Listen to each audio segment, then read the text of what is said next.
Okay, how's it going, everybody? I hope you're all doing well. And again, thanks for taking the time to watch. Okay, so in this episode, I want to talk about the great Russian writer Dostoevsky. And this time, I want to talk about his incredible novel, Crime and Punishment, published in 1886.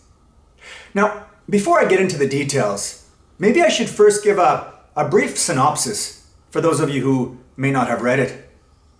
Okay, so the story centers around the guilt experienced by Raskolnikov, a poor ex-student living in St. Petersburg who comes up with a plan to murder an old pawnbroker for her money. Now, before the killing, Raskolnikov believes that with the money, he could liberate himself and his family from poverty and go on to perform great deeds for humanity. However, after he commits the crime, he finds himself racked with paranoia and disgust for what he has done. His guilt eventually drives him to confess to the police. He's sentenced to 8 years in prison, where, mostly due to the influence of his beloved Sonia, he finally experiences redemption and a sense of moral regeneration or rebirth. Okay, so that's the basic plot. Now, what I want to do today is to really explore one basic question, because I think it's crucial. And that question is, why exactly does Raskolnikov kill the old lady? I think that to answer that question really gets us to the heart of the novel. It reveals what Dostoevsky is ultimately trying to communicate to us. Okay, so you ready? Well, why? Well, I think that one reason why it is Raskolnikov commits the crime, why he kills the old lady, is because he takes a utilitarian approach to life. That's to say, what he's in effect doing is he's measuring up the old lady who hoards money and is going to die anyway, against all the good that can be done with her money for those living in poverty and destitution, including, of course, his own family. Paraphrasing the novel, would not one tiny crime be wiped out by thousands of good deeds? Isn't murder an acceptable means towards the greater goal of justice? And doesn't it follow that one should live out in practice what one thinks is right in theory? If killing the old lady is just in that it benefits the greater good, then what reason would Raskolnikov have not to go ahead and kill her? And actually, I think there's an even bigger picture in the background here, which is that for Raskolnikov, at least early on in the novel, everything is about intellectual ideas. For him, ideas and abstractions take precedent over the real and the concrete. Now, this is expressed symbolically in the novel. It's why he's made to live up high in a building, in the air, amongst the clouds. A bit like Don Quixote, who inhabits the lofty realm of illusory ideas. Actually, you know what?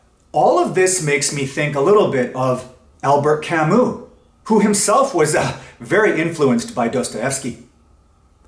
Anyway, it makes me think of Camus because he was also someone who was very concerned about this idea that historical progress requires violence and sacrifice, or basically about the view that the ends justify the means. I mean, in his book, The Rebel, he talks about this in the context of ideologies like Christianity and like Marxism. What he says is that they are both ideologies which claim to judge deeds in accordance with a transcendently valid measure. In both cases, Camus understands these visions to be visions not of the present, but of the future. Either of the end of time, as in the case of Christianity, or of the end of history, as in the case of Marxism.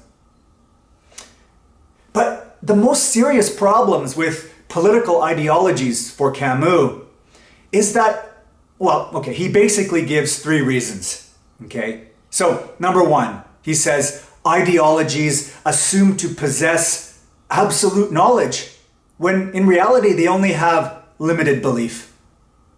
Number two, ideologies sacrifice the present for the sake of the far-off future. And number three, which is most relevant for us, because ideologies judge actions on the basis of their success as ends, they see the means themselves as completely free from the domain of moral judgment. I don't know, maybe another way of expressing some of this is that what Camus detests is any type of means-end reasoning. Because, it makes murder logical. It makes killing a matter of doctrine and dispassionate calculation. And so the result of this is that abstract theories and ideologies leave us capable of justifying any crime. But this is no good because in this sense, they destroy any real sense of thinking. And instead, what you have is simply inflexible and predictable computation where actors are reduced to unreflective pawns in the service of this larger machinery. But for Camus, ideologies of whatever sort, whether it's Marxism or capitalism, these are theories, not realities. Rather, it's human beings and work and suffering and death that are the real realities. And it's these that get sacrificed or exacerbated in the name of a higher logic. For Camus, the fate of all revolutions is nothing less than large-scale calculative murder and human atrocity.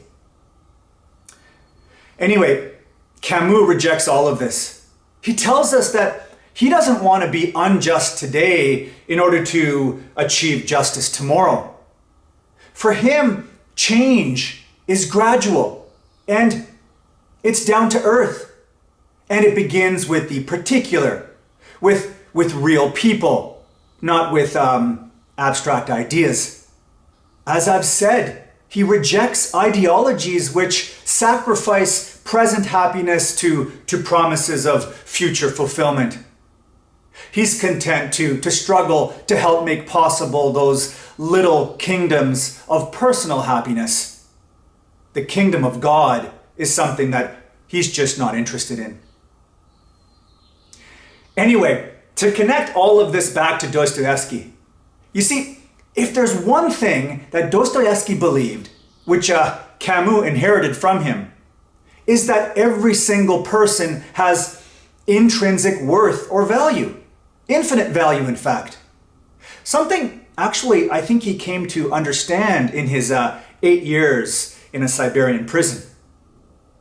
And it's for this reason that he thinks that there is something in the human condition, namely the Judeo-Christian principle of the sanctity of life, which transcends utilitarian calculations of the greater good. So, it's just not the case that every transgression is permissible so long as it accomplishes a higher good or it benefits humanity. And not only this, but Dostoevsky makes us see that Raskolnikov can't live in the realm of ideas forever. That what began as a utilitarian equation, a matter of simple arithmetic, quickly becomes something visceral, the spilling of sticky, warm blood, the recognition of an altogether bloody affair that reverberates outwards to affect many, many others. No, no good comes from the shedding of human blood, however defensible or even noble it may seem in theory. Okay, so I think that is one very important reason why it is Raskolnikov commits the crime. But there's another one too, and I'm sure you know it. It's this. It's that Raskolnikov decides to murder the old lady because he's attracted to this idea of an exceptional individual. Someone we can think of as a kind of Superman. One who, because of his exceptionality, feels that he has this right to overstep the boundaries of conventional society in order to go on to improve society or to go on to create greater things. You see, a part of Raskolnikov views most people as submissive and as born to obey. Most people need someone like the Grand Inquisitor of the brothers Karamazov to be their figure of authority. They basically need someone to tell them what to do, to tell them what's right and what's wrong. Actually, these sorts of obedient people are not too far from what the German philosopher Nietzsche called the last man. The last man, says Nietzsche, doesn't seek an active life, but what he seeks is a secure and a comfortable one. He's content to lead a life of passive acquiescence, and he wants to avoid pain and discomfort and friction at all costs. He has few preferences, and he has no big desires, no goals, and no ideals. He is, in effect, apathetically neutral. But you know what? Nietzsche aside here, where I see the greatest similarity to Raskolnikov's view is with one expressed in one of Plato's great dialogues called the Gorgias. There, we're introduced to one of Plato's most formidable and unforgettable characters, the young and the confident Callicles. You see, Callicles sees most people as anemic, in the sense that he thinks that they restrict or abstain from their desires, and so they don't achieve a good and a full human life. They're soft, and they're cowards, he says, and therefore they are insignificant in their lives. But more specifically, and I think more germane to Raskolnikov's stance, Callicles thinks that because most people lack courage and are too afraid to try to satisfy their grand ideals, they invent and then abide by a conventional morality that champions the very opposite, namely humility and desire restriction. In other words, for him, because the majority of people are overwhelmed by large desires, or they're just incapable of living like this, what they do is they invent bogus virtues like temperance and self-control. And then they go on to praise them and applaud desire-restricted or ascetic accounts of happiness instead.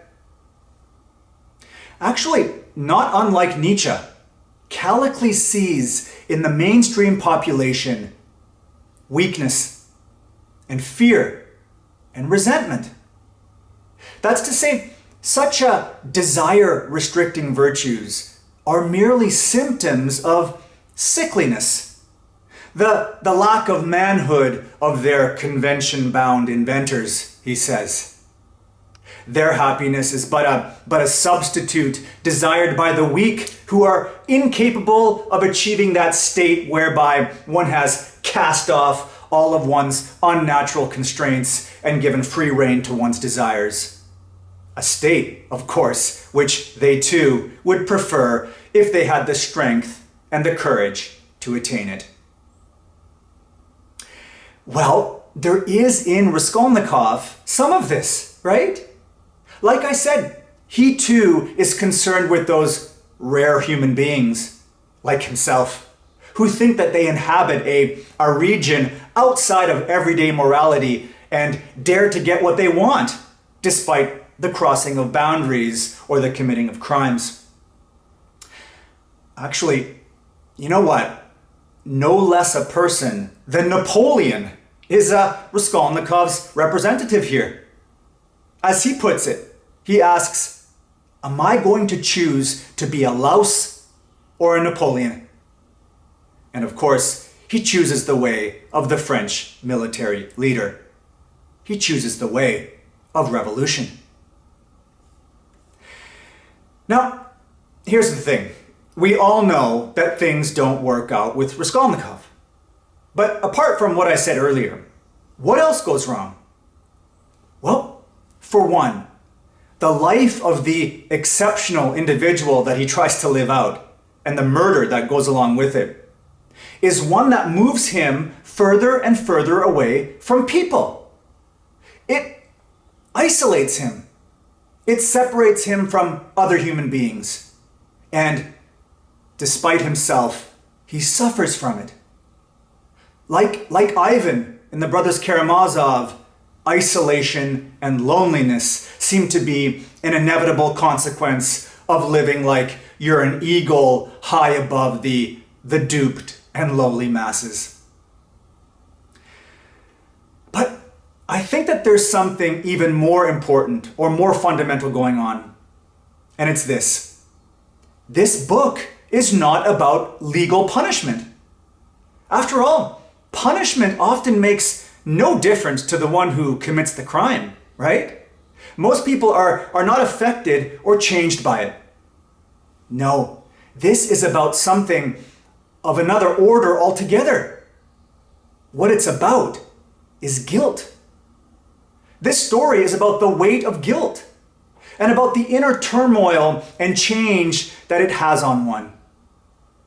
Though initially excited to prove his exceptionality and go through with the deed, Raskolnikov, not long after his crime, is confronted by hidden layers of his psyche. I guess what I want to suggest is that Raskolnikov succumbs to guilt and fails to live up to his Superman theory, not because he's weak, but because he's human. This is important. Guilt then is not, as he thought earlier, a conditioned response. It's not a convention that lays no claim to truth. No, it is a real power that eventually overcomes all rationalizations aimed to dismiss it. What it is its evidence of moral transgression. Actually, I think that this is all made clear by the dream Raskolnikov goes on to have after his crime. He dreams of being a kid walking past a horse who's being beaten to death by his owner. In the dream, he runs over and embraces the head of the dying horse. Well, what does this show? Well, it shows that the basic emotions of pity and compassion, so natural to a child, must still exist in Raskolnikov if he can suffer them so vividly in his dream. It shows that he still possesses the perspective for judging between good and evil, because in the dream he's obviously repulsed by that very cruel act. So the early emotions aroused in the dream are still in him. Deep in his being, he has a compassion for victims of evil. And this is made manifest by his feelings of guilt. Again, not something that's conventionally induced in him, but a determination of his very being or personhood. This is why he ultimately fails to step over his conscience, and why his conscience beats him. Why the murder brings him nothing but illness and paranoia. It's because, well, he's not an extraordinary person, but an ordinary one. He's a human being. Now, is any of this surprising? Don't we like Odysseus, all pretty much know that it's easier to fight in a war than to come back home again. It's at home where we have to face ourselves, which ultimately means coming to terms with the essential bonds that unite humanity. It's to answer for the blood crying out from the ground beneath our feet. Okay, well, before I end, let me entertain one more explanation here. Okay, so maybe the cause of Raskolnikov's murder is sociological or environmental. Raskolnikov, in other words, is a victim of his circumstances, of his unhealthy environment, and of the general decadence of the metropolis of Petersburg. Maybe that's the message that Dostoevsky is trying to send us. I mean, Raskolnikov is even made to say at one point that Petersburg is no place for children to grow up, and that if they stay at 7 years of age, they'll become thieves. Raskolnikov himself is poor and lives in an apartment barely big enough to turn around in. So again, maybe it's poverty and his environment that drives him to do evil. Well, I don't think so. No, I actually think that Dostoevsky is someone who rejects the influence of a bad environment as the determining cause of wrongdoing. And that's because, first of all, I think it's pretty clear from all of Dostoevsky's works that evil is, for the most part, not something sociological. Rather, for him, good and evil coexist in the same heart. I mean, he tells us as much in the Brothers Karamazov. He says there that the devil struggles with God and the battlefield is the human heart. So we are part angel and part monster. Such is our contradictory nature. But ultimately, and this is the important point, Dostoevsky is also no determinist. For him, without freedom, there just is no humanity. And freedom, or free will, is at the core of all his works. Now, this is maybe most obviously expressed in his earlier, profoundly revolutionary story, Notes from the Underground, where, as you know, the underground man will do everything, including trying to rebel against the very laws of nature and act chaotically to prove that he's not a doorstop or a piano key. That said, though, in this book, Notes from the Underground, freedom, as important as it is really just a sort of negative freedom. A freedom from things. A no. A baby's clenched fist. In other words, the underground man is free, sure, but he doesn't know what to do with it. And so it's a freedom without any kind of direction. Now, initially, there is a bit of this type of freedom being expressed in Raskolnikov. I mean, he commits the crime because he wants to get away from something, right? He wants to free himself from the shackles of everyday convention.